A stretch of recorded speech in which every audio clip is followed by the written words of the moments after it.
Hey, it's your boy Easy, and on today's episode of Easy Opens, we're going to be taking a look at the Jada Toys Mega Man figure. Oh yeah. Mega Man first appeared in Mega Man 1, the video game, released on December 17th, 1987 on the Nintendo Entertainment System here in the United States, and on the Famicom in Japan.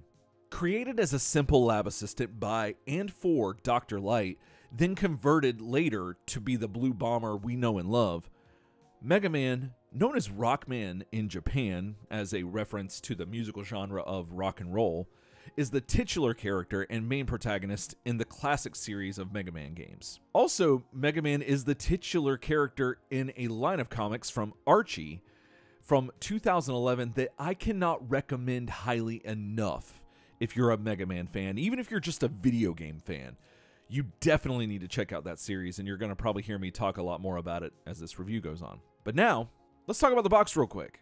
You know what? At the end of the day, this is still just a plastic prison, so let's get our Mega Man free from his plastic prison and see what we think about Mega Man. Oh my goodness. All right, so fresh out the box, this thing looks and feels amazing. Like, I'm just so geeked out by this. Like, it's proportioned perfectly, in my opinion. I'm just so enamored with this right now because I am, if you haven't picked up on it, I'm a huge Mega Man fan, and the proportions are very particular, at least in my head, and I think that Jada Toys nailed it right now with this. He has an appropriate weight to him. He feels fantastic. The articulation is nice and smooth and just looks great. The sculpt looks excellent, and the details are pretty crisp, like on the paint and everything. And then I was not expecting the gradient. The gradient on the helmet and on the trunks, just pretty much wherever the dark blue is, especially if it's shiny. The blue and light blue gradient there is just fantastic, and it adds an extra layer of dimension on a sculpt that's like pretty flat and smooth, which is really awesome and, I don't know, kind of next level in my opinion.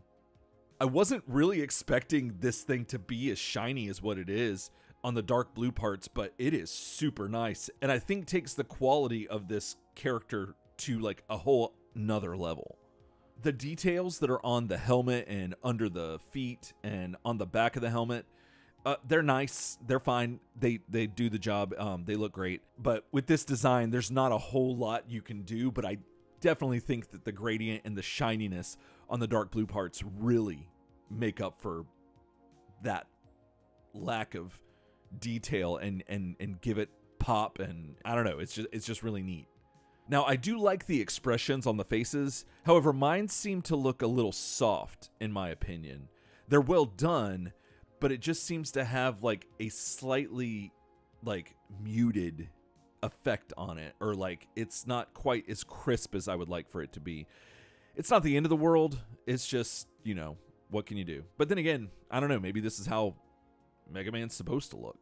Who knows?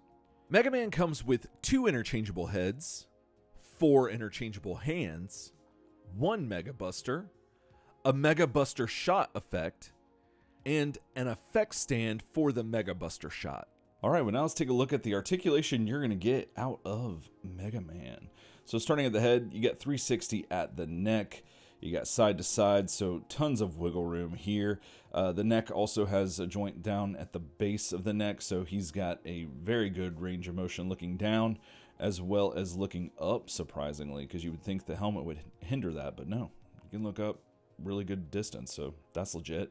360 at the shoulder, and then you also have some up and down with the hinge there. You get a elbow bicep swivel, I guess, as well as a joint there, which is always fun when they can make that work. And then you have 360 at the wrist, as well as a hinge in there for some more wiggle room, as you know, you can take the hand out and switch them out. Then moving on to the chest, you have 360 at the chest ab crunch area, and so that's cool, and it seems like there might be a little bit of extra wiggle room down at the bottom underneath the trunks, and there's that. Starting at the legs, really good range of motion with the splits. For some reason, I can't remember that word lately. So you got that. Then you have a thigh swivel, which is cool. And then you have a knee swivel as well as a joint, which is legit. And I'd almost prefer this to a double jointed knee. And then you also have an ankle rocker. And if I'm not mistaken, that is all the articulation you're going to get out of Mega Man. According to the Mega Man wiki, Mega Man stands at about 4'4" and weighs 230 pounds. This figure stands at 4.5 inches tall and weighs just over 2 ounces. So now let's see how he compares to some other figures you might have in your collection. Here he is with the other figures that are in this line of Mega Man figures from Jada Toys, Iceman, and Fireman. Here he is with the Bandai 66 Action Mega Man and Funko's Dr. Wily. Here he is with McFarlane's Batman 66 Lord Deathman and Mattel's Masterverse Roboto. Here he is with SH Figuarts Ryu and Jada Toys Fei Long. Here he is with SH Figuarts Chun-Li and SH Figuarts Sakura. Here he is with Figma's Kid Icarus and SH Figuarts Ash. Here he is with the NECA Teenage Mutant Ninja Turtles Return to New York Michelangelo and the NECA Mirage Comics Splinter. Here he is with the NECA 1987 animated series Leonardo and NECA's Mirage Comics Fugitoid. Here he is with the SH Figuarts Super Mario figure and Jakks Pacific's World of Nintendo Tanuki Mario figure. Here he is with SH Figuarts Kamen Rider Geats and Marvel Legends Cyclops. Here he is with the Bandai Pokemon Model Kit Lucario and Good Smiles Kirby. Here he is with SH Figuarts Mewtwo and Figma's Zelda. And here he is with Marvel Legends Wolverine and Marvel Select Hulk. I'm a huge fan of Mega Man.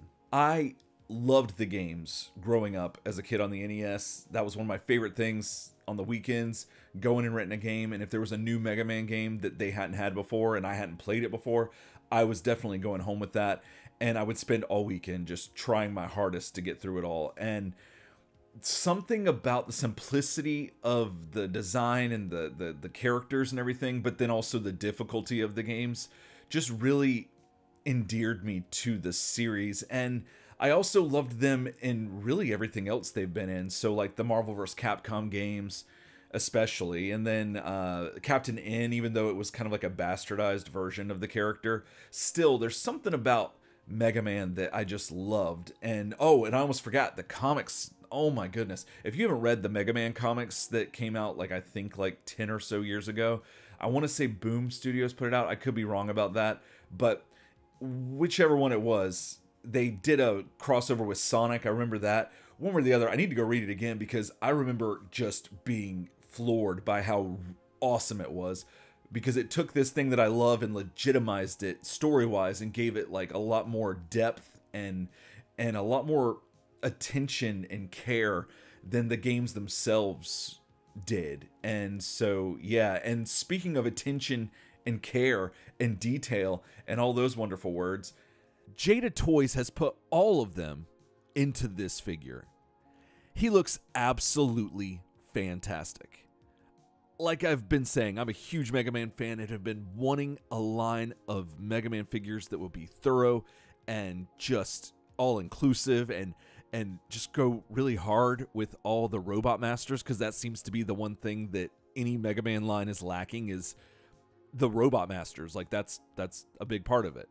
And it seems like Jada Toys is on board with this, and that's really cool. And starting out the gate with the titular character, just nailing him right off the bat, I feel like they nailed all the proportions to make him the right size that, like, I don't know, he's just aesthetically pleasing to look at. Maybe that's just me. He looks like he jumped off the screen and onto our shelves. Well, Well, more like he jumped off the cover of the game? No, not that. Well, how about more like he jumped off the pages of the comic and the later Japanese versions of the game's cover art? Huh? There we go. I think that does it. There's a liveliness in the face of this figure that I wasn't expecting, and it's kind of meta that I don't necessarily see the same in the other Robot Masters from this line as, you know, when they're evil and they're doing the things Dr. Wily wants them to do. I mean, they kind of are lifeless, but then in the comics, they take on more life once they, you know, I don't want to spoil it, but like maybe there's something there.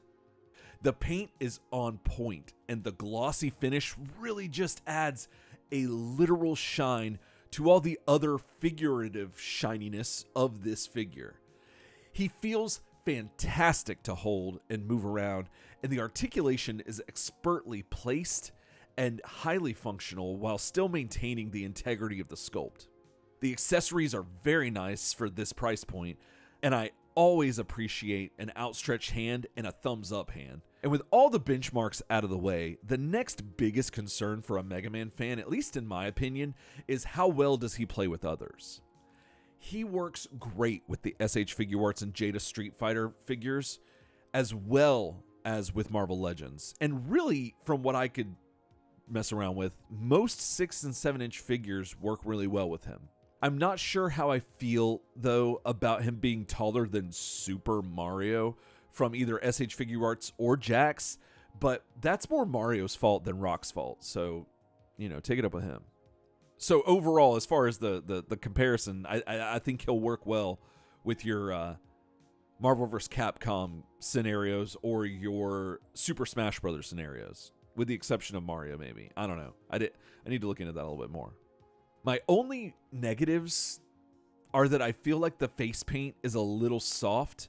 Again, at least on mine. It's well done, but it feels faded for some reason. I don't know why. And then, as a general rule, I'd always love to see a pointing hand just on every action figure across the board from here on until eternity. But I guess that's kind of what his Mega Buster is technically, because, I mean, why point when you can, with just one finger, when you can point with a Mega Buster? I mean, so I guess that one's okay. I guess we'll leave that alone for right now. But another thing that would have been really awesome if they would have included with this would have been a multi-burst effect. But I imagine that they'll probably include that with a later variant of Mega Man, because toy lines, they got to keep pumping out the titular character or else people are going to lose interest, or so we're told, so whatever. But nevertheless, not that big a deal. Overall, I am extremely happy with this figure, and if this is indicative of where the line is going to go, then I am all aboard, super excited about it. It does everything I wanted it to do and more, and it looks so good on the shelf. So, if you're a Nintendo video game action figure collector, then this is a must-have, hands down, no questions buy for you. Like, absolutely. Or if you're a fan of tiny robots named after musical genres, then this is a great representation of rock. And then eventually they'll put out roll, I would like to think, and then you'll have a winning combination right there for your rock and roll toy shelf. Or if you're like me, a huge fan of one of the best video game characters of all time and have a pretty high standard for what you consider to be the perfect Mega Man, then I don't think you're going to be disappointed with this version of the Blue Bomber. All right, well, that's going to do it for me today. Thanks so much for watching. If you liked what you saw, hit the like button. If you want to see more from me, hit subscribe. And let me know in the comments, what was your favorite Mega Man game? Who's your favorite Robot Master? Did you read the comics that I'm talking about on here, and did you love them like I did? Or am I just looking back with, you know, like rose-tinted glasses or whatever they say? Let me know in the comments, and until then, else time.